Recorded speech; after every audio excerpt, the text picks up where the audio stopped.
الحمد لله رب العالمين والعاقبة للمتقين والصلاة والسلام على سيد المرسلين أما بعد فأعوذ بالله من الشيطان الرجيم بسم الله الرحمن الرحيم واتخذ الله إبراهيم خليلا صدق الله بلغنا رسوله النبي الكريم ونحن على ذلك لمن الشاهدين والشاكرين والحمد لله رب العالمين۔ آئیے سب سے پہلے آقا نامدار مدینے کے تاجدار ہم غریبوں کے غم گسار مصطفیٰ جان رحمت شمع بزم ہدایت عرش کی زیب و زینت فرش کی نکہت و نزعت حضور سیدنا محمد رسول اللہ ارواحنا فدا صلی اللہ تعالی علیہ وآلہ وسلم کی بارگاہ دکس پناہ میں جھوم جھوم کر درود شریف پڑھی۔ اللہم صلی علی سیدنا مولانا محمد المعاد جود والکرم وآلہ بارک وسلم۔ انسان کے ساتھ اگر تھوڑی مصیبت آتی ہے، تھوڑی سی تکلیف آتی ہے تو گھبرا کر بعض لوگ موت کی تمنا کرتے ہیں۔ تھوڑی تھوڑی سی مصیبت اور تکلیف کے باعث، لیکن اللہ کے پیارے محبوب صلی اللہ تعالی علیہ وسلم نے ارشاد فرمایا کہ مصیبت اور تکلیف میں آ کر موت کی تمنا کرنا اسلام اس کی اجازت نہیں دیتا ہے۔ اور اللہ تبارک و تعالی نے ارشاد فرمایا کہ تمہاری مصیبت، تمہاری تکلیف نبیوں کی تکلیف کے سامنے تمہاری تکلیف مصیبت کوئی حیثیت نہیں رکھتی۔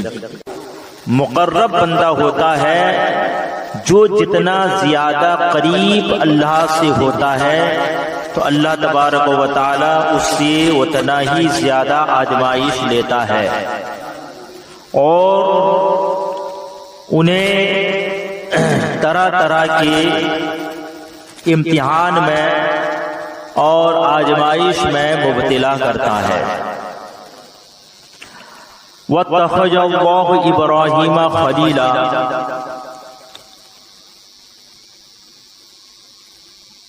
سورہ نساء اور پارہ 5 میں اللہ تبارک و تعالی ارشاد فرماتا ہے کہ اللہ تبارک و تعالی نے ابراہیم کو اپنا گہرا دوست بنایا۔ خلیل کا مطلب دوست۔ جب گہرا دوست بنایا تو گہرا قریب بندہ بنایا تو اللہ تبارک و تعالی نے حضرت ابراہیم سے اتنا ہی آزمائش لیا اور اتنا ہی امتحانات میں مبتلا فرمایا۔ لیکن اللہ تبارک و تعالی کا نبی پیغمبر حضرت ابراہیم ہر آزمائش میں، ہر امتحانات میں آپ ثابت قدم رہے اور کامیاب نظر آئے۔ اللہ تبارک و تعالی کا نبی حضرت ابراہیم خلیل اللہ علیہ السلام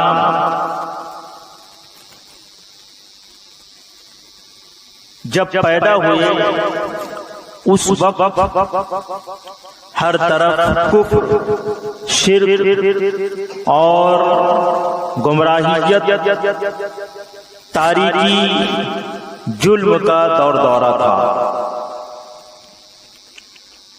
کوئی نبی ایسا ہی ہمہ ہمی کے ماحول میں پیدا نہیں ہو جاتا، یعنی چلتے پھرتے کوئی نبی دنیا میں آ ہی نہیں جاتا، بلکہ اللہ تبارک و تعالی نبی کو اس دور میں پیدا فرماتا ہے، نبی کو اس وقت پیدا فرماتا ہے، اس جگہ پر پیدا فرماتا ہے جب جرم عام ہو، گناہ عام ہو، کفر، شرک، گمراہیت اور ہر طرف تاریکی کا ماحول ہو، اس ماحول میں اللہ تبارک و تعالی اپنے نبی کو بھیجتا ہے، مبعوث فرماتا ہے اور دنیا میں انہیں پیدا فرماتا ہے۔ ایسا ہی حضرت ابراہیم جب پیدا ہوئے اس وقت چاند کی پوجا لوگ کرتے تھے، سورج کو پوجتے تھے، ستاروں کی پوجا کرتے تھے، اور سب سے بڑا خدا نمرود بن بیٹھا تھا۔ وہ کہتا تھا کہ میں خدا ہوں، میں سب کچھ کرتا ہوں۔ تو اس دور میں اللہ تبارک و تعالیٰ نے حضرت ابراہیم کو پیدا فرمایا، اور حضرت ابراہیم جب پیدا ہوئے، پیدا ہونے سے پہلے بھی ابراہیم کی آمد سے پہلے نمرود نے چاہا کہ یہ حضرت ابراہیم پیدا نہ ہو۔ ہر نبی کی آمد سے پہلے بھی چرچا ہوتا ہے اور آمد کے بعد بھی ان کا چرچا ہوتا ہے۔ ہر نبی کی پیدائش سے پہلے بھی اللہ تبارک و تعالیٰ ان کی آمد کا ڈنکا بجواتا ہے، اور ان کی پیدائش کے بعد بھی ان کی آمد، ان کی پیدائش کا ڈنکا بجواتا ہے۔ فرق اتنا ہوتا ہے کہ ان کی آمد سے پہلے ڈنکا ان کے دشمن بجاتے ہیں، اور ان کے دشمن کی یہ کوشش رہتی ہے کہ نبی پیدا نہ ہو۔ اور جب نبی پیدا ہو جاتے ہیں، دنیا میں تشریف لے آتے ہیں، تو آنے کے بعد نبی کا چرچا، ان کی شہرت کا ڈنکا ہوتا ہے۔ کون کرتے ہیں؟ نبی کے عاشق کرتے ہیں، نبی کے دیوانے کرتے ہیں، نبی کے مستانے کرتے ہیں، نبی کے ماننے والے کرتے ہیں۔ ان کی آمد سے پہلے ڈنکا بجاتے ہیں ان کے دشمن، آنے نہیں دیں گے، پیدا نہیں ہونے دیں گے۔ جب پیدا ہو جاتے ہیں تو ڈنکا چرچا نبی کے ماننے والے، نبی کے چاہنے والے کرتے ہیں۔ حضرت ابراہیم علی نبینا وعلیہ الصلاۃ والتسلیم جب پیدا ہوئے نہیں، ہونے سے پہلے نمرود نے ایک خواب دیکھا۔ خواب میں دیکھا کہ ایک نور نکل رہا ہے، اور اس کے بعد میری سلطنت، میری حکومت تار تار ہو رہی ہے، میری حکومت، میری سلطنت تباہ ہو رہی ہے۔ گھبرا کر کے اٹھا، صبح نجومی کے پاس پہنچا، جو خواب کی تعبیر کہتے ہیں۔ حیرت اس بات کی تھی، تعجب اس بات کی تھی کہ نمرود خدا کہلاتا تھا، لیکن اپنے خواب کی تعبیر خود کو معلوم نہیں تھا۔ خواب کی تعبیر معلوم کرنے کے لیے نجومی کے پاس جایا کرتا تھا۔ تو نجومی کے پاس گیا اور خواب بیان کیا۔ نجومیوں نے کہا کہ ایک لڑکا پیدا ہونے والا ہے تیری سلطنت کے اندر، یعنی تیری حکومت کے اندر، تیرے شہر میں ایک لڑکا پیدا ہونے والا، ایک بچہ پیدا ہونے والا ہے، تو جس کی وجہ سے تیری حکومت، سلطنت تباہ ہو جائیں گے، تار تار ہو جائیں گے۔ نمرود گھبرایا اور اپنے شہر میں اعلان کروایا کہ جو بچہ پیدا کرنے کی طاقت رکھتا ہے وہ اپنے بیوی سے الگ رہے، ہر شوہر اپنی بیوی سے الگ رہے، اور جو عورت حاملہ ہے تو اس کے پیٹ کو چاک کر کے اگر لڑکا نکلے تو اسے بھی قتل کر ڈالو، اور جس کے یہاں لڑکا پیدا ہو چکا ہے اسے قتل کر ڈالو۔ اعلان کروایا، خدا کا اعلان، نمرود خدا تو کوئی مجبور ہو کے مانا، کوئی سر تسلیم کھم کر کے مانا، تو اعلان ہوا۔ لیکن اس دور میں اللہ تبارک و تعالی نے حضرت ابراہیم اپنی ماں کے شکم میں تشریف لائے اس دور میں۔ لیکن عام طور سے کوئی عورت جب حاملہ ہوتی ہے تو اس کے پیٹ سے پتہ چلتا ہے، لیکن اللہ کا نبی جب اللہ کا پیغمبر جب ابراہیم اپنی ماں اپنے والدہ کے شکم میں پیٹ میں تشریف لاتے ہیں تو حضرت ابراہیم کی ماں حضرت ابراہیم کی والدہ کا پیٹ نہیں پڑتا ہے، پیٹ سے نہیں پتہ چلتا ہے۔ یہ خاص اللہ کا فضل کرم تھا۔ آپ مکمل 9 مہینہ تک اپنی ماں کی پیٹ پہ رہے، لیکن آپ کی والدہ کا پیٹ نہیں بڑھا۔ جب تولد کا وقت آیا، پیدائش کا وقت آیا، حضرت ابراہیم کی ماں اپنے شوہر تاروق کو لے کر ایک کھو میں، ایک غار میں، ایک پہاڑ کی کھو میں تشریف لے جاتی ہے۔ وہیں حضرت ابراہیم پیدا ہوتے ہیں۔ پیدا ہو گئے حضرت ابراہیم، آپ کی والدہ کو بڑی فکر ہوئی، بچہ تو پیدا ہو گیا ہے، اب اسے رکھا کہاں جائے؟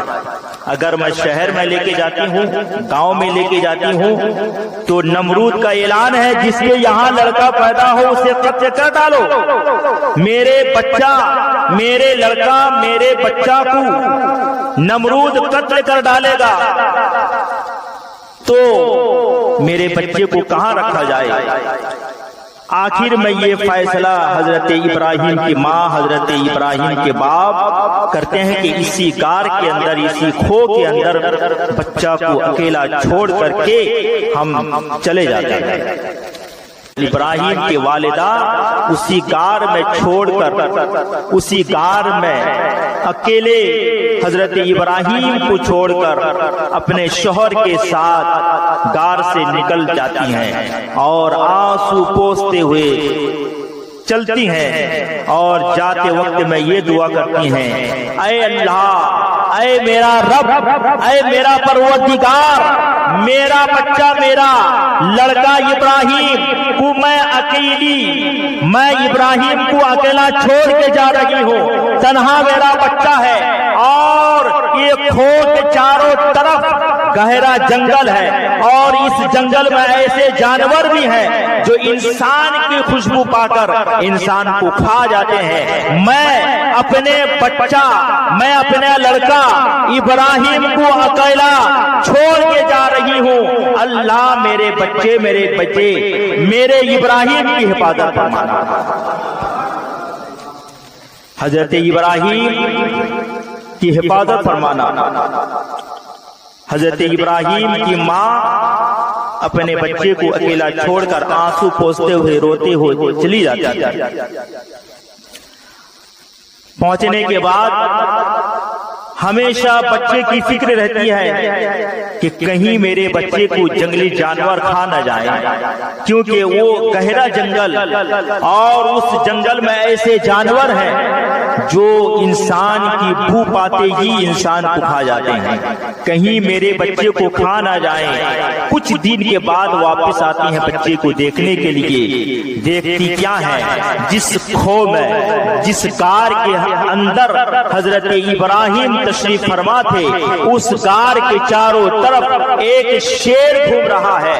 حضرت ابراہیم کی ماں جب دیکھتی ہے، وہ ان کی چیخ نکل جاتی ہے، وہ گھبرا جاتی ہیں، بے چین ہو جاتی ہیں، کہتی ہیں جو میں سوچ رہی تھی وہی ہو گیا، جو میں سوچ رہی تھی وہی ہو گیا کہ جنگلی جانور میرے بچے کو کھا جائیں گے۔ یہ شیر جس کھو کے اندر، جس غار کے اندر میرا بچہ ہے، یہ چاروں طرف گھوم رہا ہے، کہیں میرے بچے کو کھا نہ لیا ہو، کہیں کھانا چاہتا ہو۔ حضرت ابراہیم کی ماں ہمت کو اکٹھا کر کے غار کے پاس پہنچتی ہے اور غار کے اندر جاتی ہے۔ جب پہنچتی ہے دیکھتی ہے حضرت ابراہیم علیہ السلام صحیح سلامت جھولے میں جھول رہے ہیں، کھیل رہے ہیں۔ وہ شیر جو غار کے اندر، کھو کے اندر چاروں طرف جو گھوم رہا تھا، وہ حضرت ابراہیم کو کھانے نہیں آیا تھا، بلکہ حضرت ابراہیم کی حفاظت کے لیے آیا ہوا تھا۔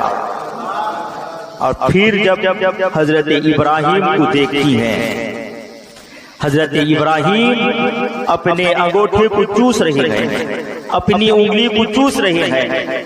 حضرت ابراہیم کے انگوٹھے، حضرت ابراہیم کی انگلی سے دودھ بہ رہا ہے، حضرت ابراہیم اسے پی رہے ہیں۔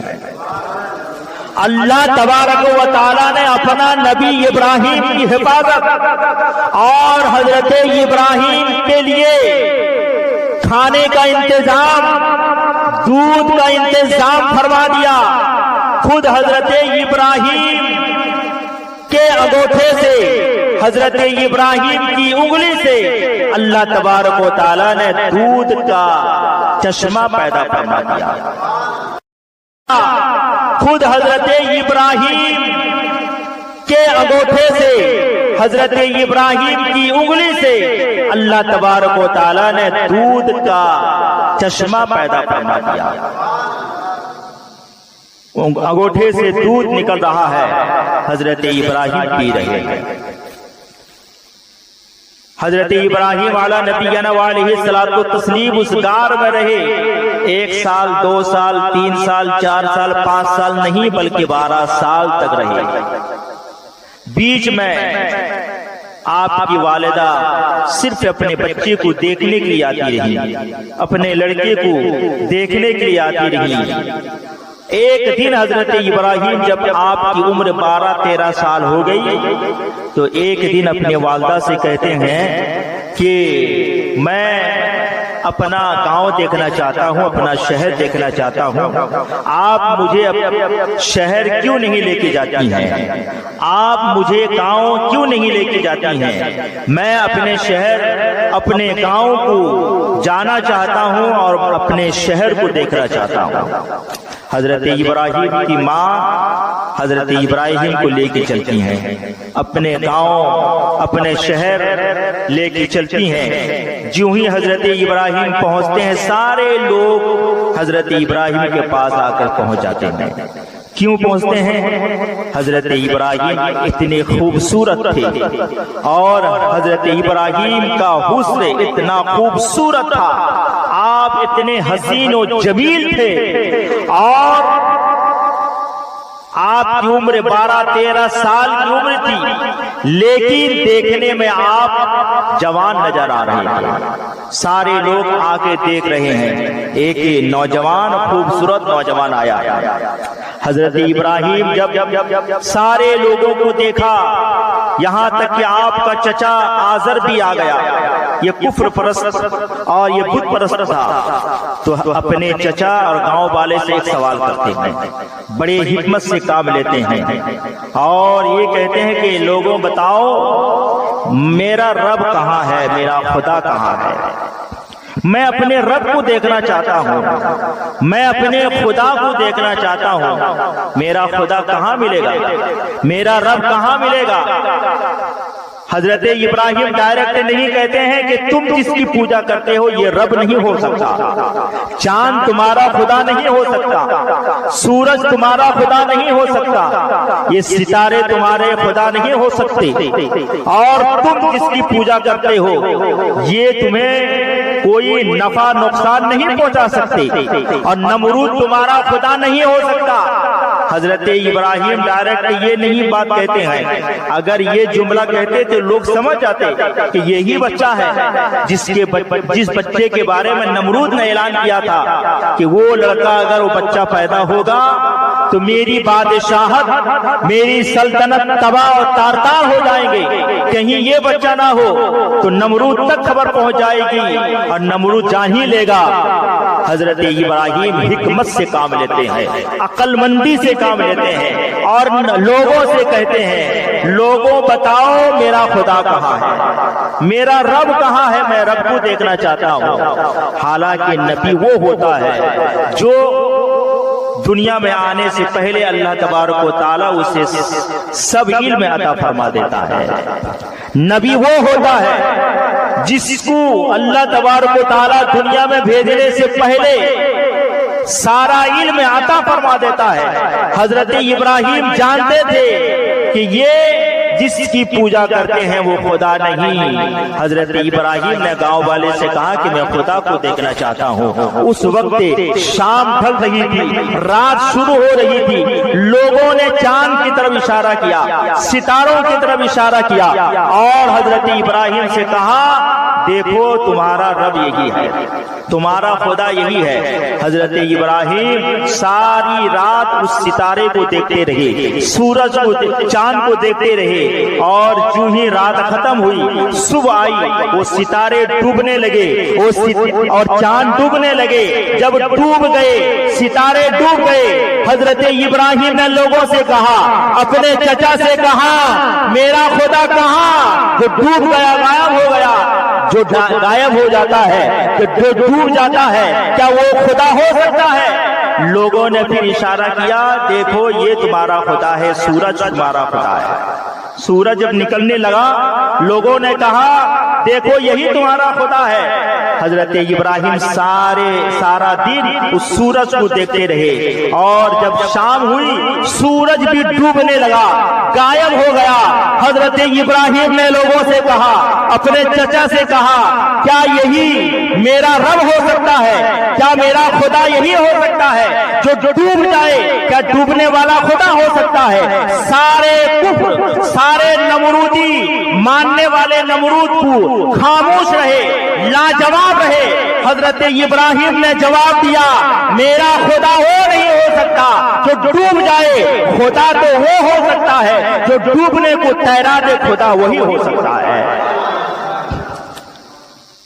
وہیں سے حضرت ابراہیم کی جنگ شروع ہوئی، آپ کا جہاد شروع ہوا اور اپنے چچا کو سمجھاتے رہے تم جس کی پوجا کرتے ہو وہ خدا نہیں ہو سکتا، اور کفر کو بھی آپ یہی پیغام دیتے رہے تم جس کی پوجا کرتے ہو وہ خدا نہیں ہو سکتے، وہ تمہیں کوئی نفع نقصان نہیں پہنچا سکتے۔ آپ یہی پرچار کرتے رہے اور یہاں تک کہ وہ دن بھی آیا جب ہر طرف سے کفر لاجواب ہو گیا تو ایک دن نمرود نے اعلان کیا ایسا نہیں ہوگا، ابراہیم کو آگ میں ڈال دو، جلا دو، یہ ختم ہو جائے گا، ہمارے معبودوں کے خلاف، ہمارے بتوں کے خلاف بولنے والا دنیا سے ختم ہو جائے گا۔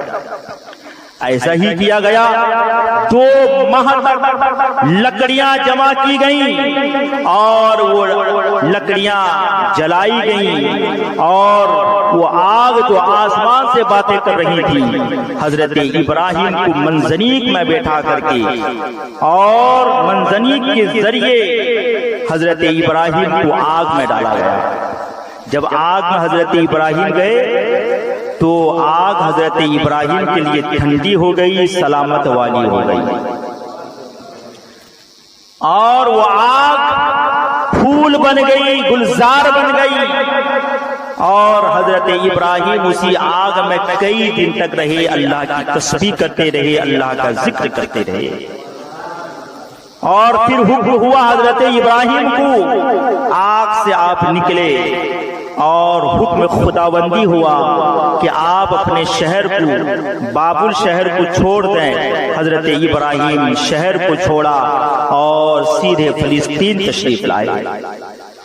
لانے کے بعد اپنے چچا کے پاس پہنچے، چچا نے اپنی بیٹی کا نکاح حضرت ابراہیم سے کیا جن کا نام حضرت سارہ رضی اللہ تعالی عنہا۔ سارا سے نکاح کیا، اور پھر حضرت ابراہیم نے ایک بادشاہ سے ٹکرایا۔ وہ بادشاہ ایک ایسی لڑکی کو قید کیا ہوا تھا جو ایک بادشاہ کی وہ شہزادی تھی، بیٹی تھی۔ حضرت ابراہیم نے اس بیٹی کو، اس شہزادی کو اس بادشاہ کے قید سے آزاد کیا، جن کا نام حضرت حاجرہ رضی اللہ تعالی عنہا تھا، جو حضرت اسماعیل کی ماں ہے۔ آپ آزاد کر کے اپنے گھر تشریف لائے، ساتھ میں لائے، اور گھر میں 2 عورتیں ہیں۔ حضرت سارا سے کوئی اولاد نہیں، کوئی بچہ نہیں، کئی دن ہو گئے، کئی سال ہو گئے، منتیں سماجت حضرت ابراہیم کرتے رہے، اپنے بچے، اپنی اولاد کی ہمیشہ تمنا کرتے رہے، کیونکہ اولاد اور اپنا بچہ اپنے دل کا سکون اور قلب کا سرور ہوتا ہے، اور آنکھوں کا سرور ہوتا ہے، دل کا چین ہوتا ہے۔ اولاد ایسی چیز ہوتی ہے۔ حضرت ابراہیم ہمیشہ اولاد کی فکر میں رہے۔ ایک دن پڑوس سے بچے کی رونے کی آواز آپ نے سنی حضرت ابراہیم نے، تو رب کی بارگاہ میں دعا کی، ربی حبلی من الصالحین، اے اللہ مجھے ایک نیک اولاد عطا فرما۔ یہ دعا کو حضرت سارا نے سنا۔ حضرت سارا جب سنا، حضرت ابراہیم سے کہا کہ آپ ایک کام کیجئے، آپ حاجرہ سے نکاح کر لیجئے۔ اس وقت حاجرہ سے نکاح نہیں تھا، آپ حاجرہ سے نکاح کر لیجئے، شاید حضرت حاجرہ سے نکاح کرنے کے بعد کوئی اولاد ہو جائے، کوئی بچہ ہو جائے۔ میرے بطن سے تو کوئی اولاد نہیں، میرے بطن سے کوئی بچہ نہیں، آپ حاجرہ سے نکاح کر لیجئے۔ حضرت ابراہیم نے حضرت حاجرہ سے نکاح فرمایا، تو نکاح فرمانے کے بعد حضرت حاجرہ کے بطن سے، شکم مبارک سے حضرت اسماعیل ذبیح اللہ پیدا ہوتے۔ اس وقت جب حضرت اسماعیل ذبیح اللہ پیدا ہوئے، جانتے ہیں اس وقت باپ حضرت ابراہیم کی عمر کتنی تھی؟ 86 سال کی عمر تھی۔ 86 سال 86 سال کی عمر میں حضرت اسماعیل پیدا ہوئے۔ کسی کا باپ اتنا بڈھا ہو، 80 سال کا، 90 سال کا ہو، 85 سال کا ہو، 86 سال کا ہو، وہ کبھی باپ بن سکتا ہے؟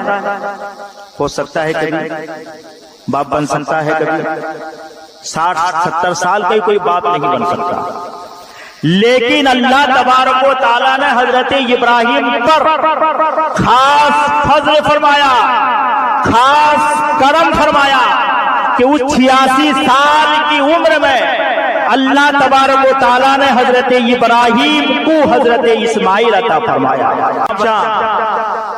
بچہ بیٹا اگر، بیٹی اگر، اولاد اگر کالا بھی ہو تو وہ دل کا ٹکڑا ہوتا ہے، دل کا سکون ہوتا ہے، دل کا چین ہوتا ہے، آنکھوں کا نور ہوتا ہے۔ لیکن حضرت اسماعیل تو ایسے حسین و جمیل تھے جن کی پیشانی میں نور محمدی چمک رہا تھا، اور وہ بچہ بڑی محنت اور بڑی دعا کے بعد، منت کے بعد پیدا ہو۔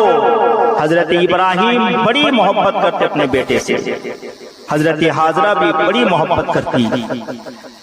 گھر میں اگر 2 بیوی ہو تو آپس میں اختلاف ہوتا ہے، تو اختلاف پیدا ہوا حضرت سارا حضرت حاجرہ کے درمیان۔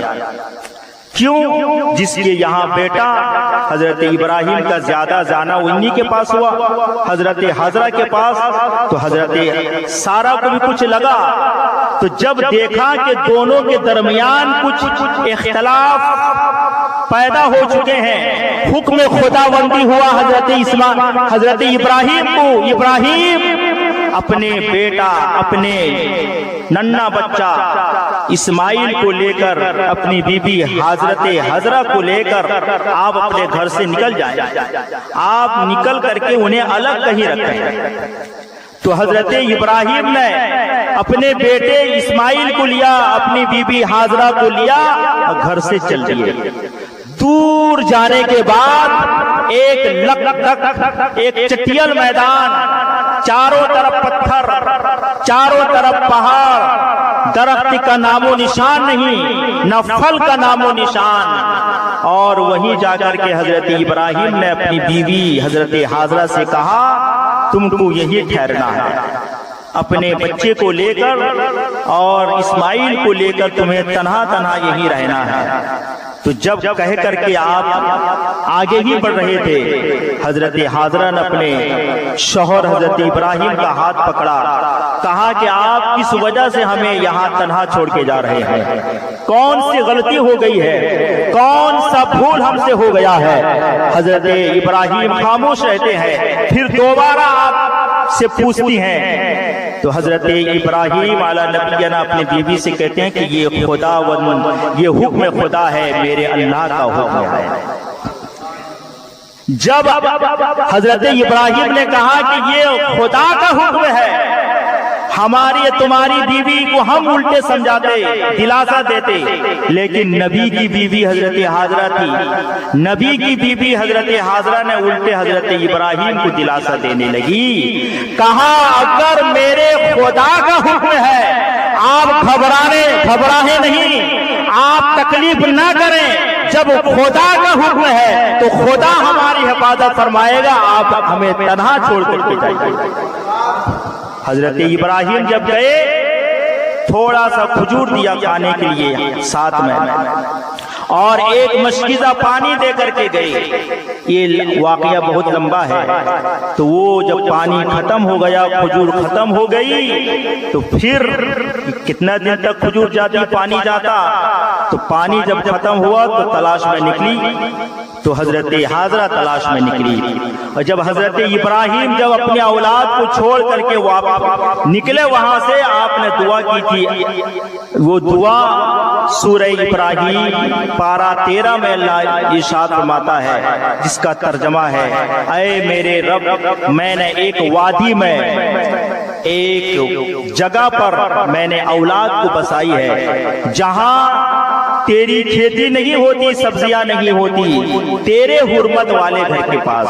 یہ حرمت والا گھر سے مراد کعبۃ اللہ ہے، یعنی حضرت ابراہیم نے جہاں بسایا تھا وہ کعبہ شریف سے کچھ ہی دور پہلے بسایا تھا۔ تیرے حرمت والے گھر کے پاس میں نے اپنی اولاد کو بسائی ہے، اور انہیں نمازی بنا، اور لوگوں کے دل میں ان کی محبت کو ڈال دے اور پھل کھانے کو دے۔ آج سے تقریباً کئی سو سال ہو گئے حضرت ابراہیم نے دعا کی تھی۔ دعا کا عالم، دعا کا اثر دیکھیے، جہاں کہیں کوئی پھل دنیا کے کسی کونے میں نہیں پائے جاتے ہیں، آج وہ پھل، وہ فروٹ، وہ امرود اور وہ میوے مکہ شریف کعبۃ اللہ کے پاس پائے جاتے ہیں۔ آج پانی کی قلت نہیں پھلوں کی قلت ہے۔ یہ حضرت ابراہیم اللہ کا نبی اسماعیل، حضرت ابراہیم خلیل اللہ کی دعا کا اثر ہے۔